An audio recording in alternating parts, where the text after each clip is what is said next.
आइए दोस्तों बात करते हैं आरआरबी एलपी 2024 की स्ट्रेटेजी की। एक होती है स्मार्ट स्ट्रेटेजी। स्मार्ट स्ट्रेटेजी क्या होती है? एग्जाम के हिसाब से पढ़ाई करना जिससे कि आप लिमिटेड इनपुट में मैक्सिमम आउटपुट ले पाओ, यानी कम पढ़ाई करके ज़्यादा से ज़्यादा मार्क्स ले पाओ। अब ये किन बच्चों के सूटेबल है? ये उन बच्चों के लिए सूटेबल है जो ज़्यादा पढ़ना नहीं चाहते या फिर ज़्यादा पढ़ने का समय नहीं है, एग्ज़ाम नज़दीक में है। तो अगर आप ये वीडियो ऐसे समय में देख रहे हैं जब आपका एग्ज़ाम नज़दीक है या आप ज़्यादा पढ़ना नहीं चाहते हो या कम पढ़कर एएलपी का एग्ज़ाम निकालना चाहते हो 2024 का, तो ये उन लोगों के लिए वीडियो है। ठीक है। अच्छा, सबसे पहले आपका आएगा सीबीटी 1। सीबीटी 1 का आपने देख लिया कि क्या एग्ज़ाम पैटर्न है, तो आपने चूज़ कर लिया कि भाई साहब मुझे किन किन सब्जेक्ट्स पर फोकस करना है। तो आपने देखा कि यार समय कम है या फिर मुझे कम पढ़ना है, तो मैं सीधी सी बात है उन सब्जेक्ट को पढ़ूंगा जिनके की ज़्यादा मार्क्स के सवाल आ रहे हैं। मैथ 20 नंबर की, 25 नंबर की रीजनिंग, साइंस 20 नंबर की। बचे कितने? बचे 10 नंबर की जीए, उसको आप मान लीजिए स्किप कर रहे हैं। कुल मिला के एग्जाम पैटर्न होता है कि 75 सवाल 60 मिनट में करने होते हैं। ठीक, आपने एग्जाम पैटर्न समझ लिया। अब जरा आगे बढ़िए। अब आप समझ लीजिए लेवल ऑफ क्वेश्चन। क्वेश्चंस का लेवल क्या होता है? क्या क्वेश्चन कठिन आते हैं या क्वेश्चन आसान आते हैं? मैथ अगर 25 सवाल 20 सवाल है तो उसमें से 13-14 इजी लेवल के होंगे और 7-8 या 6-7 मीडियम लेवल के होंगे। रीजनिंग भी ज़्यादातर इजी होगी और कुछ एक सवाल मीडियम लेवल के होंगे, यानी मैथ और रीजनिंग नॉर्मल आती है। अगर आप किसी क्वेश्चन को नॉर्मली सॉल्व कर सकते हो तो आप इसके लगभग सारे सवाल कर लोगे। इसके जो मैथ और रीजनिंग होगी वो ऐसी नहीं होगी कि उसके सॉल्व करने के लिए आपने कुछ एक्स्ट्रा ऑर्डिनरी पढ़ाई या फिर मेहनत कर रखी हो, नहीं।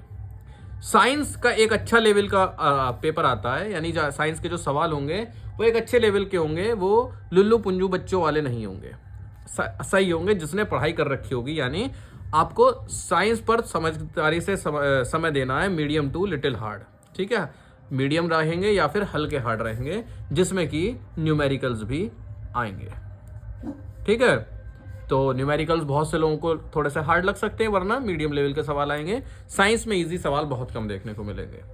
जीए तो मीडियम रहती है, ना बहुत ज़्यादा आसान, मतलब आसान ही समझो इसको।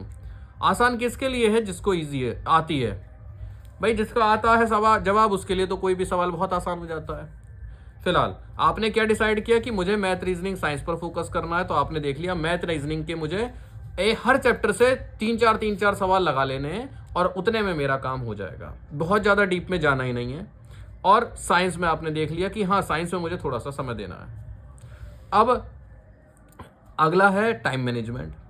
अच्छा, अगर आपको ये जानना है, भाई एक बात बताओ, कोई क्वेश्चन है वो क्या पता मेरे लिए इजी और आपके लिए कठिन। भाई मुझे मैथ का सवाल आता था तो मेरे लिए तो वो इजी हो गया, पर आपको वो नहीं आता था तो आपके लिए वो कठिन हो गया।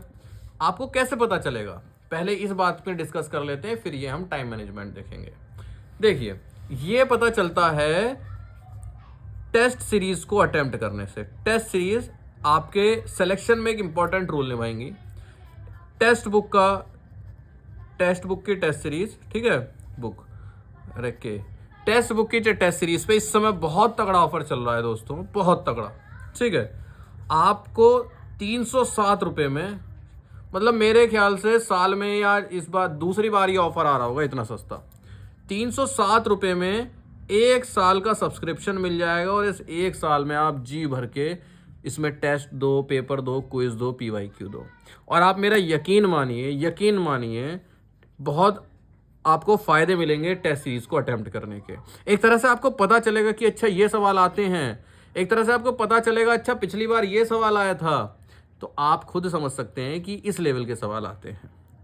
ये मेरी पर्सनल सलाह है, मतलब सजेशन है आपका भाई होने के नाते, कि हाँ ये चीज़ आपके फ़ायदे की है और ऑफर में है, इस समय महंगी नहीं है। ठीक है, वैसे मैं आपको क्या बताता हूँ? वैसे मैं आपको बताता हूँ कि ये चीज़ आपकी फ़ायदे की है।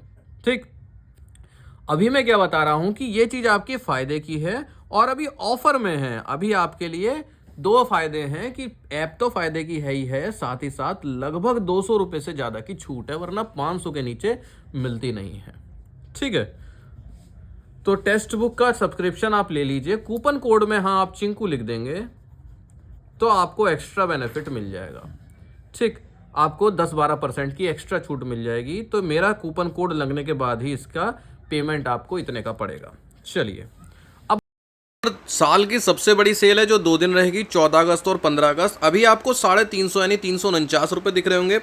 आपको इसको खरीदना कैसे, जब आप इसमें नीचे जाएंगे पास पर, तो यहाँ पर इस तरह से आएगा, 349 रुपये दिखाएगा। बाय ईयरली पास प्रो पे करेंगे और अप्लाई कूपन में आप CHINKU कूपन कोड लगाएंगे, अप्लाई करेंगे, उसके बाद ये 307 रुपये हो जाएगा। 307 रुपये इनका लोवेस्ट प्राइस है।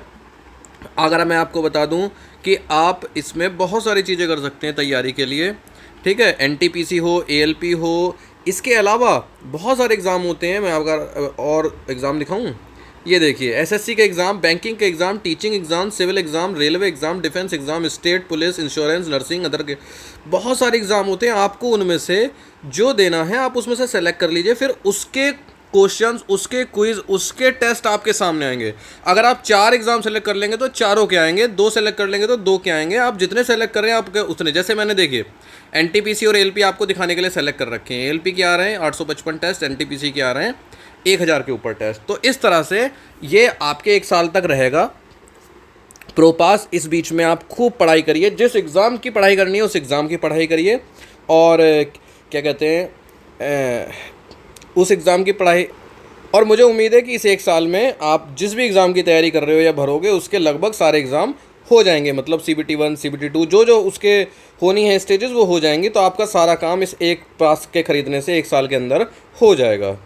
बात है टाइम मैनेजमेंट की। ये मैंने पहले ही क्यों बता दी टेस्ट सीरीज़ अटैम्प्ट करने की बात, क्योंकि टाइम मैनेजमेंट आपका उसी से पता चलेगा। जैसे कि मैं नॉर्मली अगर कोई सवाल पेपर सॉल्व करता हूँ, मैं अपनी बताऊँ तो साइंस के 20 सवाल में मुझे मुश्किल से 5 मिनट लगेंगे।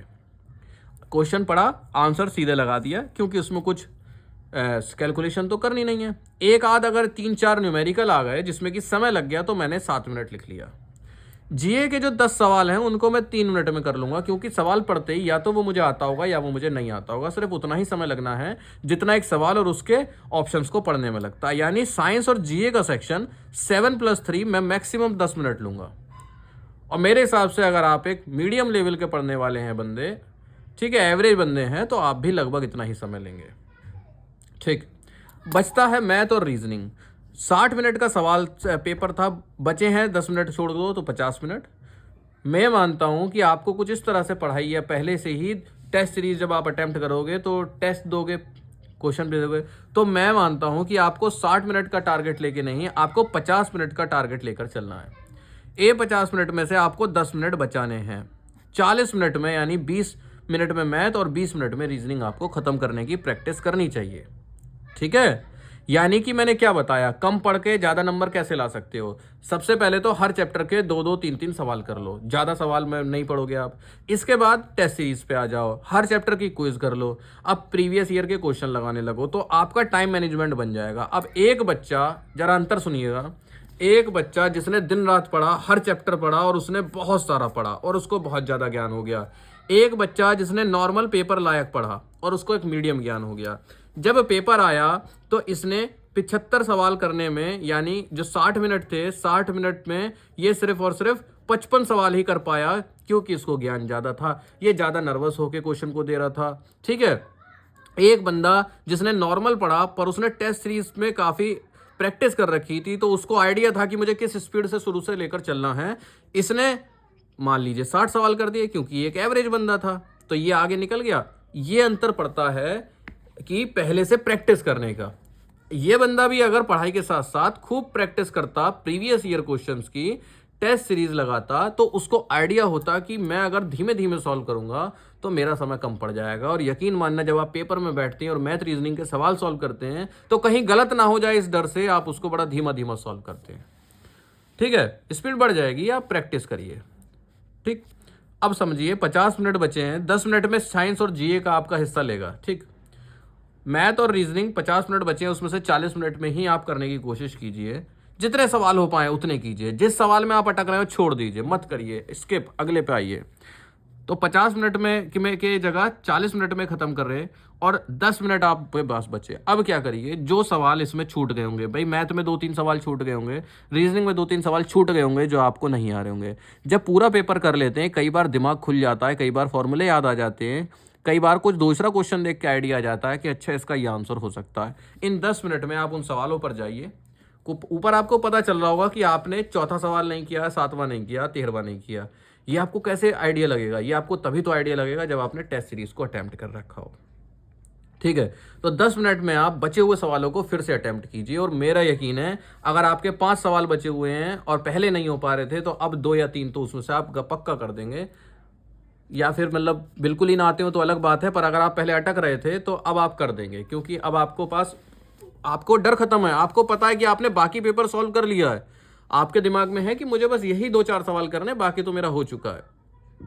तो स्मार्ट स्ट्रेटेजी के अंडर में यही आता है कि आप जो भी नोटिफिकेशन में चैप्टर्स दिए हुए हैं, हर चैप्टर के 2-2 3-3 सवाल करिए। ज़्यादा चीज़ों में घुसिए मत। बहुत स्पीड से आपका सिलेबस कवर होगा, और उसके बाद आप टेस्ट सीरीज पर लग जाइए। टेस्ट सीरीज आपकी उस पढ़ाई को तराश देगा, बिल्कुल आपको मैक्सिमम आउटपुट देगा। आपने अगर अपने 60% एफर्ट दिए हैं, तो 60% के में जितने मैक्सिमम नंबर आ सकते हैं आपके वो आएंगे। ठीक है, उम्मीद है इस वीडियो से कुछ लोगों को फ़ायदा ज़रूर मिलेगा, और ख़ासकर ये वीडियो अगर आप एग्ज़ाम टाइम के पास देख रहे हैं तो आपके लिए हेल्पफुल रहेगी।